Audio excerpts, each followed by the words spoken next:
Hello, this is Kim Ades from Frame of Mind Coaching, and you have just joined the Frame of Mind Coaching podcast. It is my absolute pleasure to introduce my guest, Julia Wojnar. She is a young, dynamic, vivacious entrepreneur who teaches people how to communicate and speak more effectively. Her company is called UnleashYourPresence.com, and I cannot wait to talk to her and pick up some tips for myself. Julia, welcome. Oh, thank you so much, Kim. I'm glad to be here. So, people aren't speaking publicly these days anymore. Right. So how has that affected your business? Let's start there. Yes, well, it's really been interesting. Actually, I have been working online myself, coaching over and training folks over Zoom, similarly to a lot of people now for quite some time. So in terms of actually working with clients, I haven't seen that much of a change, but with the overall business climate, I've seen especially the companies that might have been more resistant to online training before, or were suddenly forced into a situation where they weren't used to having employees working remotely and now they have to, that it is an adjustment for some folks. And I think mainly one thing that I see is just the, sort of figuring out with the tech tools, getting people on board. And as I said, we're all on Zoom now, which I find a fairly simple tool to use as far as most of the softwares go, but there's always other things to take into consideration when you have kids running around in the background and pets and all kinds of things going on at home. Right. So Julia, are you finding that a lot of companies are a lot more open to the idea of inviting virtual speakers into their companies now that they don't really have much of a choice? Well, it is interesting. I think the whole concept of speaking virtually it's still really a foreign concept for a lot of companies. And granted, I think there is really something special and really dynamic about being in person that you can't quite replicate the same way online. But for a lot of trainings, I've seen that it actually can be just about as effective as being in person, because you may, if it's a small meeting, or at least with smaller groups, I find, rather than huge, large scale events, then the information, as long as you can get that across, it's pretty similar to being in person. So my personal challenge, historically, I have done a lot of in-person presentations, and my claim to fame is that my presentations are extremely interactive, right? Like, I get people on stage, I make them run activities, I get them doing experiments, I have a lot of back and forth discussion. It's just like, not the kind of presentation where people fall asleep or get bored, because they are literally involved. And so for me, the biggest challenge was, how do I create that kind of dynamic online?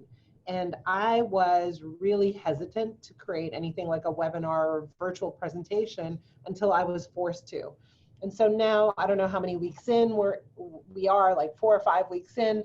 I've already done, I think, 4 virtual presentations. I have another one tomorrow, and I'm shocked to hear that, like, I don't think they're as good, but I'm shocked to hear that people kind of like them. So what is your recommendation for creating engagement online?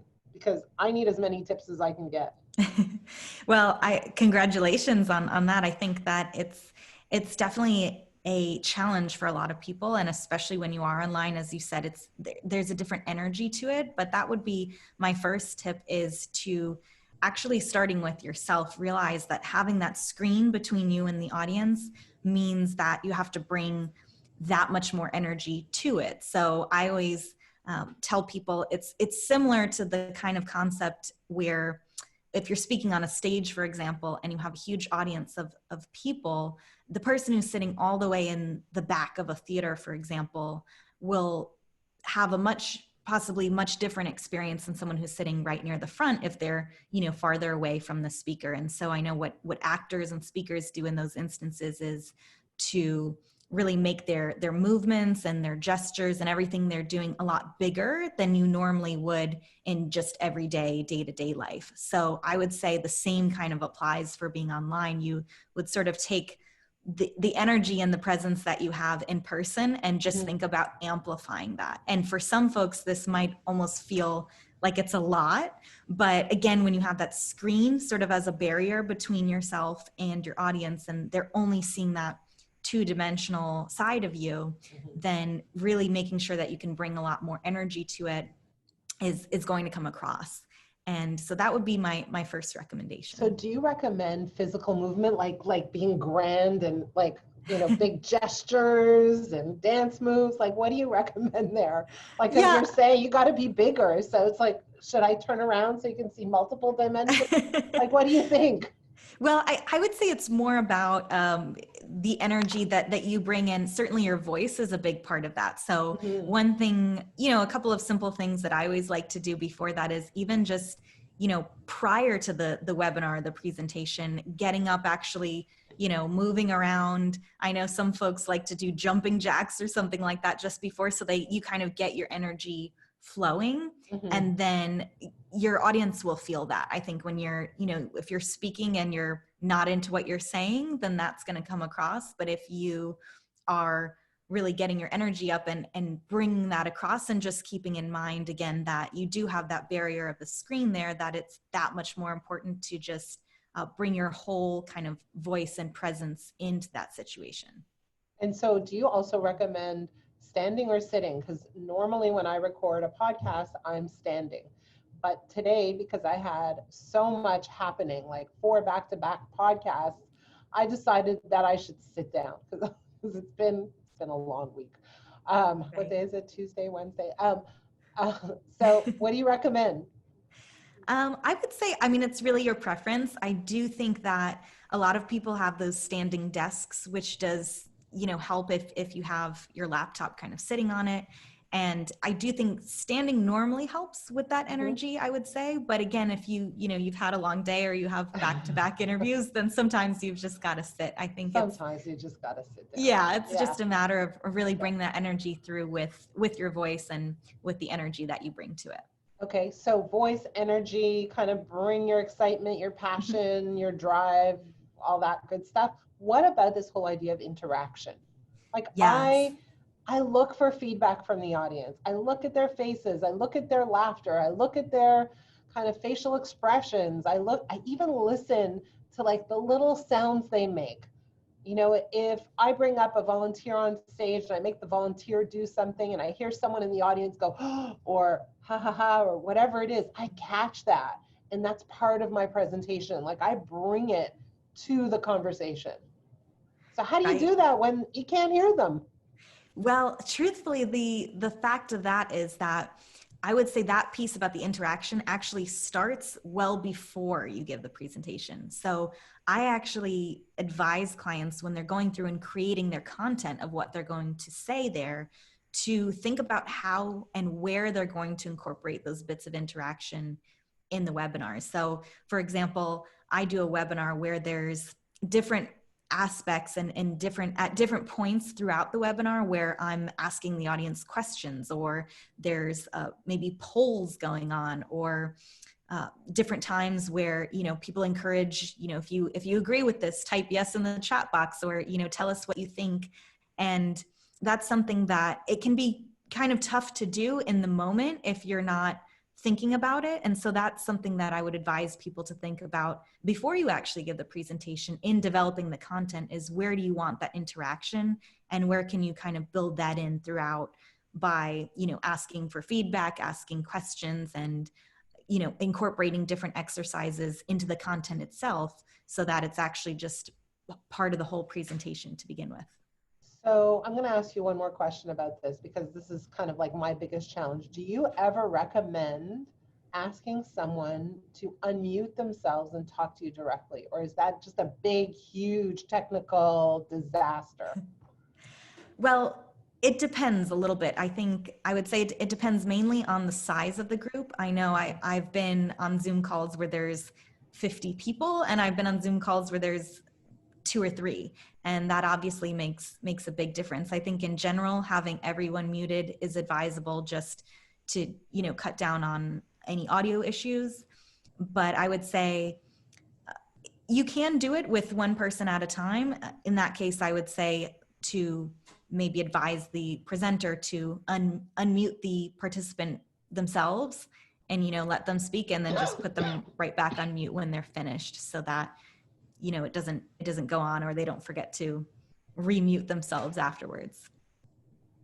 So let's go into content. Like, a lot of people have trouble figuring out what to say, how to say it. Do you have a formula for that? Yeah, so this actually comes down to the one thing I teach is 7 different frameworks actually that are used, and you would see if I name some of them, like one, for example, is compare contrast. If you think about that concept, I'm sure you can think of a million different books and movies and different content that you've seen where they're comparing and contrasting different ideas. So that's just one of the 7, but I'd say to think about incorporating one of those structures when you're putting together the presentation, and even just having that. Or another one is the numerical framework, where if you have a list of something, say you're giving, 4 different ways to do XYZ, and you tell people at the beginning, these are the 4 ways to do this, then it gives people sort of a roadmap to go on. So they know, okay, I'm listening for these 4 points. And then by the end of it, they know it can come to its normal conclusion, and they know where you're going with it. So I would say keeping one of those structures in mind and just choosing the framework that makes the most sense for your content helps you to really organize it so that you're not going all over the place when you're in the moment presenting. So do you recommend kind of sharing your agenda up front? Like, that's something I do. I say, here's my agenda. Here are the 3 things we're going to do. Number 1, number 2, number 3. And then usually I say, I try to be a little funny. Does anyone else have anything they want to add to my agenda? Nobody ever gives me anything, but you know what? I put it on the table. And a lot of times the feedback I receive is, very rarely do speakers stick to their agenda and actually deliver what they promise. So that's some feedback that I've heard more than, like, often, actually. That's so do you recommend, sharing your agenda up front? I do, yeah. And I think that the format obviously varies a little bit depending on if you're giving a training, say, teaching someone how to do something, for example, versus maybe giving like a keynote type of presentation where it might be more storytelling and a little bit more free flowing. But I think especially for trainings that it does really help to get that agenda, because then people just know what to expect. And often at the beginning, they're kind of sitting there wondering or waiting for that. And I think if you don't give that to them, then it's easy for them to kind of get distracted at different points, wondering, what's coming next. Right. Where are you going with this? Right. Yeah. Okay. So let's talk a little bit about storytelling. So I understand that that's a little bit of a kind of a strength of yours, is to teach people how to tell stories. So let's start like this. Where are people going wrong in their storytelling process? Like, where do they miss the boat, sink the boat? Like, where are they kind of maybe telling too long of a story, not enough of a story? Like, you tell me. Sure. Yeah. Well, I mean, the one big thing is I think often people don't actually incorporate enough stories, because as teaching points, the stories are really what makes it come alive and what people kind of grab onto, if you will. But if you do say, for example, you have some stories in there and you're incorporating those, I would say, as you mentioned, one of the big mistakes that I see is people just really going on and on in their story, and maybe just including too many details that aren't really relevant to the point. So I think that goes back again to, as you're developing the content and actually putting the presentation together, really rehearsing that and seeing, how long does it take you to tell that story?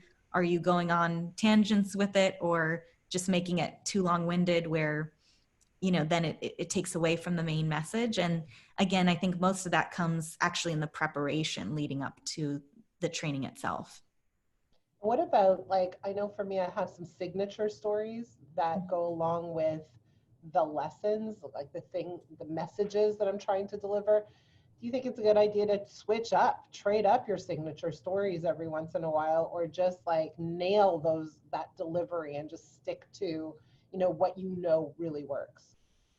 Yeah, I think it's always good to have a few of those signature stories kind of in your back pocket, as you said, because even if, for example, some people who may have been with you for a while, there is always a chance that they could have heard the same stories, but there's again always going to be new people who may not have heard that before. Mm-hmm. So I think having those, and if you're retelling those same stories multiple times, then you're really getting a chance to hone it. So as we were discussing before, if you find the first couple times you're going on a bit too long with particular details, then over time, as you're doing it more and more, then you're going to really tighten that up and just make it even better for the next time.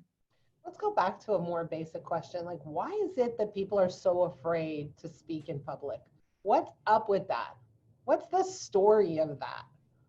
Yeah, I think it's really, it comes down actually to this very kind of primal thing that we all have, which is it's somewhat tied for a lot of people in their brain to this fear of rejection. So a lot of people get just really self-conscious when it comes to public speaking, and they're worried about, you know, what they look like and what they sound like and all these little details about themselves. And I think in the worst cases, when people get all worried and in their heads about all of these little details, then it takes them away from actually being able to deliver the message that they're really trying to get across. And so one thing that I always like to remind my clients, which is really just about their mindset, is that ultimately you're the messenger of your message, right? So it's not really actually about you. And even if, you know, you have a little stain on your shirt or something, I guarantee you that not everyone in the audience is going to be staring at that and fixed on something like that.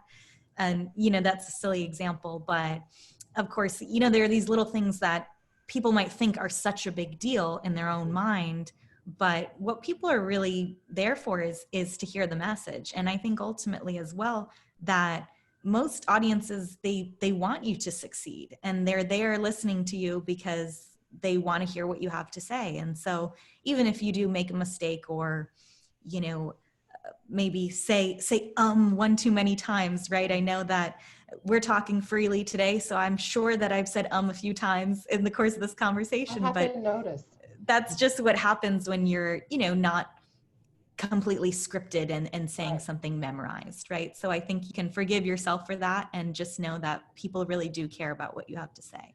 So I remember, like, I've been speaking for years and years and years, but I remember there was a period of time where I always felt like I was a pretty good speaker, but I hated it. Like, I'd go on stage, I'd get off stage and like plummet. My energy would go down. I would feel down. I would feel like almost not a very depressed kind of person, but I would feel depressed for a few hours, right? Like just, I felt awful. And I started to kind of, and I resisted speaking. I'd be like, yeah, maybe somebody else could do it. You know, like, it's not really something, like I didn't step into it joyfully at all. And I started to kind of really study why I felt so bad. And I understood that I felt like I was on display. I felt like I was being evaluated. And I felt like, you know, people are judging me and I'm falling short. And literally like falling short, like I'm not tall enough, I'm not elegant enough, I'm not thin enough, I'm not dressed well enough, I'm not old enough, I'm not experienced enough, I'm not credible enough, all those things. And then something switched for me, and I realized that my job wasn't to be impressive. My job was really to do anything I could to deliver value. So to give something to the audience, to love the audience, and to reach into my bank of experience and knowledge and share everything I could with the audience. And that switched things for me from being in a position of vulnerability to being in a position of giving. Like it just switched everything for me. And so when I'm giving, and you can hear it right now, I get really excited. I get really passionate. But when I feel like I'm being evaluated, I kind of shrink, right? Mm-hmm. So that was a big, huge flip of the switch for me, just in perceiving my role as a speaker. Absolutely. Yeah. And I think it just goes back to that last point that we were making about, it's not really about you. It's about what you're there to share, and the gift that you're actually giving to that audience by sharing the content that they need to hear. And even if just one person is impacted by that, I say to my clients all the time, even if it's just one person, then you know that, you've done your job. Yeah. So, again, I recently just started doing all these virtual presentations, and I got an email from someone, and I think it was probably the best compliment I've received about my speaking, maybe even ever. And she said, I really, really loved your presentation, and I loved your disposition. And I thought, wow, that's not about what I'm saying. It's about just the fact that I'm showing up and relatively relaxed. And for me, that was like, wow, I've come a long way. Like, that was it, right? It was right. And it just goes to show the difference that, as you said, years ago when you were first starting out, it was a different story, right? And then over time, like anything else, the more that you do it and the more that you practice and really rehearse that, then you can really make huge strides. Yeah. So let me switch gears a little bit. There are a lot of leaders out there who suddenly find themselves needing to communicate with their teams, like you mentioned, Zoom. They need to kind of, the word rudder comes up a lot lately, like to create direction for their team, to be a voice of safety, security, to create a sense of calm for their team rather than panic and chaos, which we're experiencing a lot of. What is your recommendation for a leader who's not necessarily a speaker, but definitely has to go up in front of their team and deliver an important message or create a sense of security and calm? What do you recommend for those people who aren't used to that? Right. And I think it's such an important point that you made, because especially now we're in this crisis situation, right? Where these employees are looking to their leaders to set that example for them. And there can be a lot of stress and a lot of pressure that comes with that.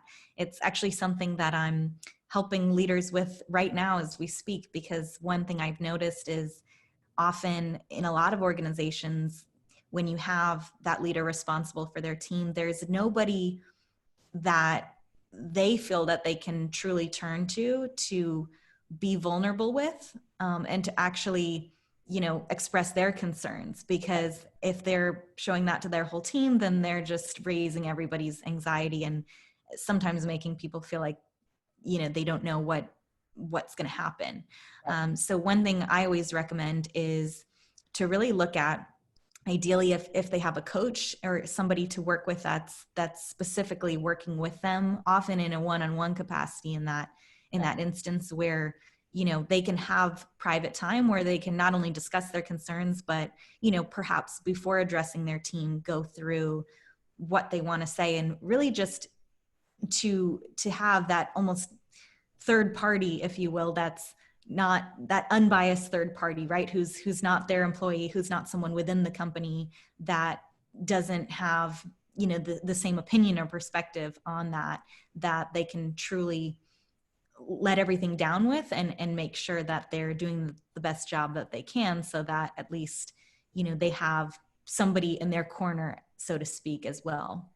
Right. So you want to work with someone who can hear you and kind of share with you how you're coming across, what they're hearing, what the key message is, and understand whether or not your messaging is really aligned with your ultimate goals, and maybe help you make a few tweaks along the way.